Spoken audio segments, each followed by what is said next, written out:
इसी अनुशासन में बैठे रहे। मुझे बहुत महत्वपूर्ण बातें आपसे करनी है। आपने मुझे समय दिया, संचालक महोदय, आपने मुझे आदेशित किया कि मुझे गाना सुनने के बाद बोलना है। मैं उसका भी जो है दिल से उसको स्वीकार करता हूं। मैंने वो बड़ी शालीनता से गाना भी सुना और यहां उपस्थित Bhim army, Azad Samaj party, mission, उनको अवसर मिले, इसलिए 5% अतिरिक्त आरक्षण जो मिल रहा है उससे ज्यादा 5% आप देने का काम करो, अगर वास्तविकता में इन वर्गों के आप जैसी।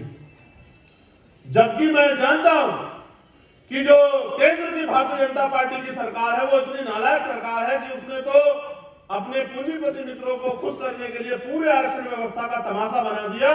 इसका परिणाम उन्होंने उत्तर बिहार शिक्षक भर्ती में देखा। कल भी उस पर एक आदेश आया कि पूरी वो 68 जो नियुक्ति अलग से दी गई थी हमारे आंदोलन विभाग को निरस्त कर दी जाए। हमने देखा कि 69,000 शिक्षक भर्ती में 20,000 पद हमारे खा गए। चोरी और उपजस्ती ना चोरी, और फिर इनके बचाव में न्यायालय खड़े हो जाते हैं। ये अच्छा नहीं है। इसलिए ये जब धर्म की बात करके हमारे लोगों को गुमराह करने का काम करेंगे तो हमारे अपने लोगों को हमें जाकर बताना है कि आप इनसे ये भी सवाल पूछो कि आपके बच्चों को रोजगार कहां से मिलेगा, आपकी जेब में पैसा कहां से आएगा, आपको जमीन कहां से मिलेगी, आपको आगे बढ़ने के अवसर कहां से मिलेंगे। अभी मुख्यमंत्री जी ने एक काम और किया, मैं उस पर भी आऊंगा। ये षड्यंत्र मैं उसको बेनकाब करूंगा अपने लोगों के सामने। यहां हमारी एक और 5 मांगों में जो हमने रखी थी उसमें यह भी मांग थी कि SC, ST, OBC के लोगों को ठेकेदारी में जो सरकारी ठेके आते हैं उन ठेकेदारी में आरक्षण की व्यवस्था होनी चाहिए, क्योंकि नौकरी आपने आजाद भारत में किसी को ज्यादा लोगों को नहीं दी।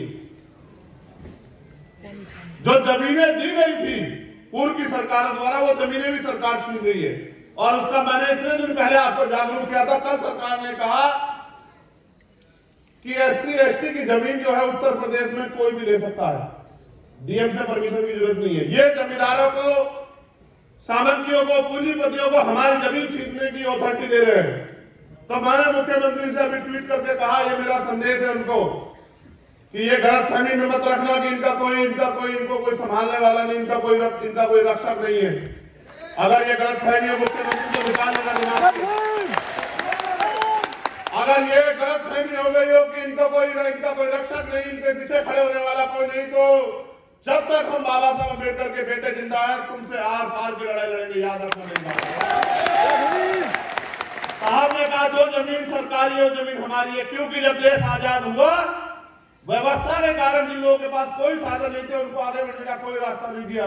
अगर न होते बाबा साहब अम्बेडकर तो आज हमारे तन पे ये कपड़े भी नहीं होते। इसलिए मैं सरकार को इस मंच के माध्यम से चेतावनी देना चाहता हूं, केंद्र की और भारतीय जनता पार्टी जहां सरकार है, कि अपने षड्यंत्र करने बंद कर दो, वरना अंजाम दुरुस्ता बहुत बुरा होगा। इस बात को याद रखना। ये जमीन छीनना चाहते हैं और हम जमीन दिलाना चाहते हैं। ये बात भी आपको बतानी पड़ेगी कि जमीन दिलाने की ताकत सरकार में होती है। इसलिए हम कहते हैं कि अपने लोगों को चलो ताकतवर बनो। रोजगार देने की ताकत सरकार में होती है। इसलिए मैं आप लोगों से, मध्य प्रदेश, राजस्थान के लोगों से कह रहा हूं कि अपने लोगों को इनके भरोसे मत छोड़ो, उनको हाथ फैलाने मत दो। रोजी रोटी के लिए मोहताज हो गए हमारे लोग, वहां इनके भरोसे मत रहो। अपने लोगों को ताकतवर बनाने के लिए, उनको समझाने के लिए उनके बीच में जाओ। और भी कई मांगे हमने वहां रखी थी उस समय, लेकिन क्योंकि हमें आगे बढ़ना है और बहुत सारी महत्वपूर्ण बातें करनी है आपसे। एक षड्यंत्र जो किया है ये बेनकाब होना बहुत जरूरी है। किसी की हैसियत नहीं पूरे देश में कि वो इस षड्यंत्र का सामना कर ले, लेकिन इस षड्यंत्र को बेनकाब करना नेतृत्वकर्ता के कारण में जिम्मेदारी। कल एक शासनादेश आया हमारे नेता समिति में उत्तर प्रदेश के, और ये सब जगह होगा, सिर्फ उत्तर प्रदेश में नहीं होगा, आप देख लेना।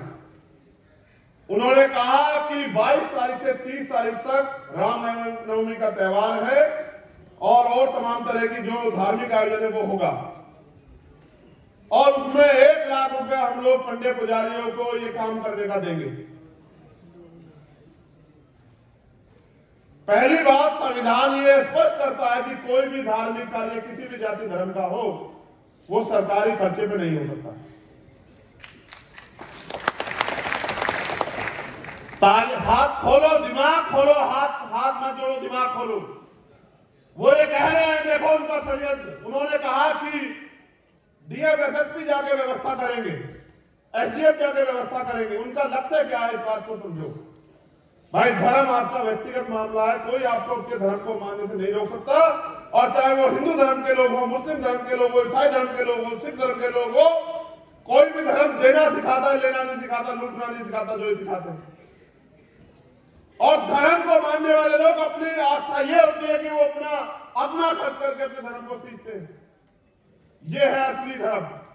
इन्होंने व्यवस्था की है कि बैनर लगेंगे जनप्रतिनिधियों के, वो सरकारी खर्चे पे लगेंगे और मंदिरों में लगेंगे। और मंदिरों में जो एमपी एमएलए है, क्योंकि उनकी सरकार है वहां, तो इनके नेता वहां मुख्य अतिथि होंगे। आप सोचो, ये मंदिर को राजनीतिक घर बनाना चाहते हैं कि मंदिरों में इनके नेता जाए, सरकारी खर्चे पे जाके भाषण दे और भाषण देके कहें कि देखो हमारी पार्टी ने किया है, इसलिए आप हमारे साथ जुड़ जाओ। ये हमारे दलित पिछड़े वर्ग के लोगों को बेवकूफ बनाने की तैयारी है, उनकी वोट को लूटने की तैयारी है। ये कोई धार्मिक नहीं है। अगर धार्मिक होते तो मंदिर छोड़ के गोरखपुर का ये लखनऊ की सत्ता पे नहीं बैठे होते, आप सब लोग जानते हैं। हमें अपने समाज को सावधान करना होगा। हमारी बहनें वहां जाएंगी मंदिरों में पूजन करने के लिए, ये वहां अपनी बात बता के उनको बेवकूफ बनाने का काम करेंगे। हमें ज्यादा बड़े पैमाने पर मैं आपसे कह रहा हूं कि अपनी बहनों को इस आंदोलन से जोड़ना पड़ेगा, हमारी मां को तैयार करना पड़ेगा।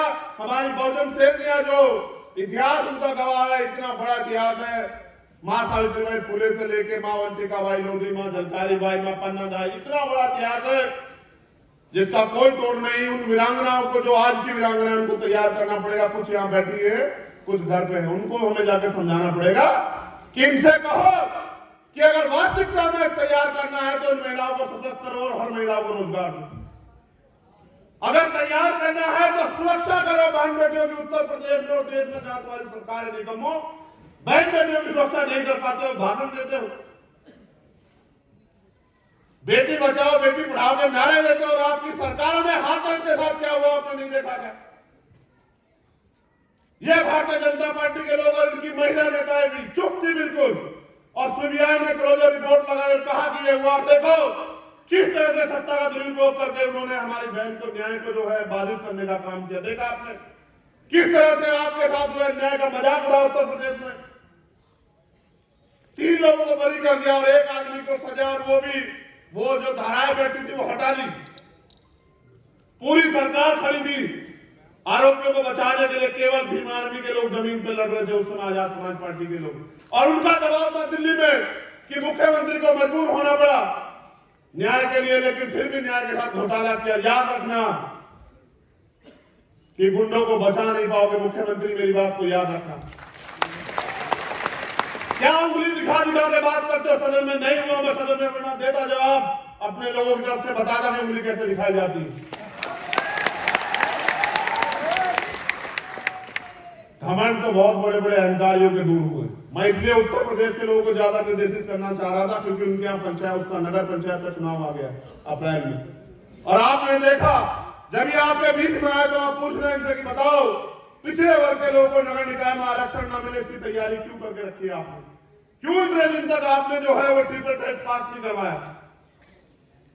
हमें अपने लोगों को समझदार बनाना पड़ेगा, जागरूक करना पड़ेगा। ये हमसे रिश्ते भी वोट के रखते हैं। जिस दिन वोट का अधिकार आप पर नहीं था, ये आपको शूद्र कहते थे, अछूत कहते थे, नीच कहते थे, आपके अधिकारों पर उन्होंने छीन रखा था। ये आप जानते, इतिहास पढ़ के देखो कि किस तरह परंपरा कुरीतियों के नाम पे, सती प्रथा, विधवा, तमाम कुरीतियों के नाम पे इन्होंने देश की महिलाओं को जो है शोषण करने का काम किया।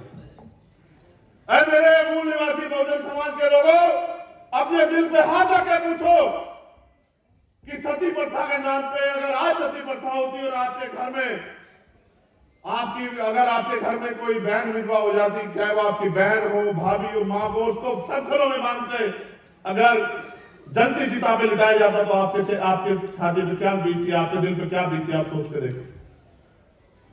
क्योंकि तब हम पे अधिकार नहीं थे, देश तब गुलाम हुआ। जब इस देश के बहुजनों को लड़ने का अधिकार नहीं था, उनको हथियार उठाने का अधिकार, तब गुलाम हुआ। आज गुलाम करके दिखा दो।